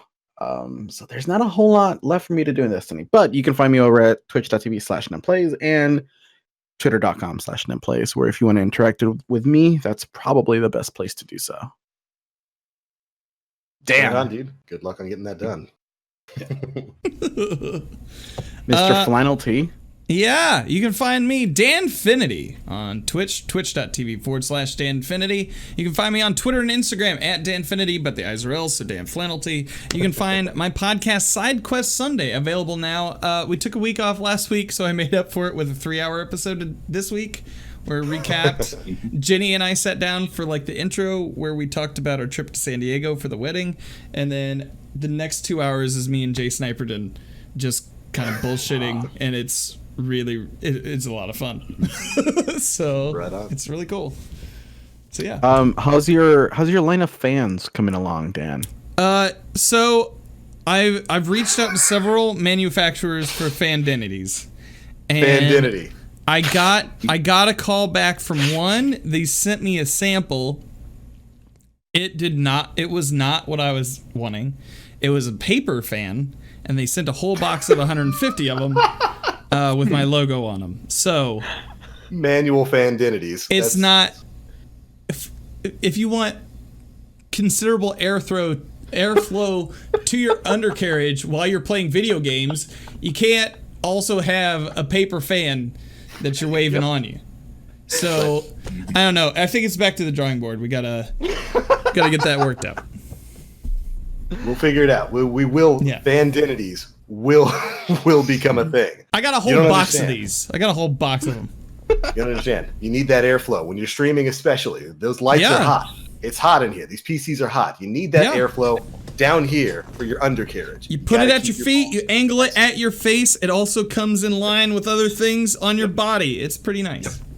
Keep you nice and cool. It's gonna happen. We're gonna have those manufactured, and I will record a commercial for your Fandinities. Oh, thank you, sir. Absolutely. Thank you, sir. TBL, where can we find you?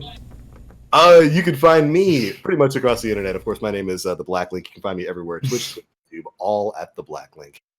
This week, we'll get back to Destiny streams. I've been playing a lot of Final Fantasy XIV these past couple of days, basically since early release happened. I finally hit level 80, so I don't have quite as many things to do on there on max levels. I guess I'll go back and play Destiny 2 now. I'll go get my final 15 or so tributes finished so I can finish up my haul and get all that kind of stuff out of there and prepare for the Solstice of Heroes. I want that armor. I don't want it to be as grindy as it was last year and as worthless as it was after a month of grinding, but I want the armor because it looks cool. It looks really cool. So we'll be covering that and getting all into that, of course, the next couple of weeks. You know where to find me. Everywhere. But all right, ladies and gentlemen, that is it for episode 205 of the Planet Destiny podcast. The good juju, baby. Go out there. If you haven't gotten it yet, get your hands on that weapon. It's a lot of fun. You're really going to enjoy it. And thanks so much for tuning in this week. We'll catch you all next time. Bye, everybody. Bye. Peace.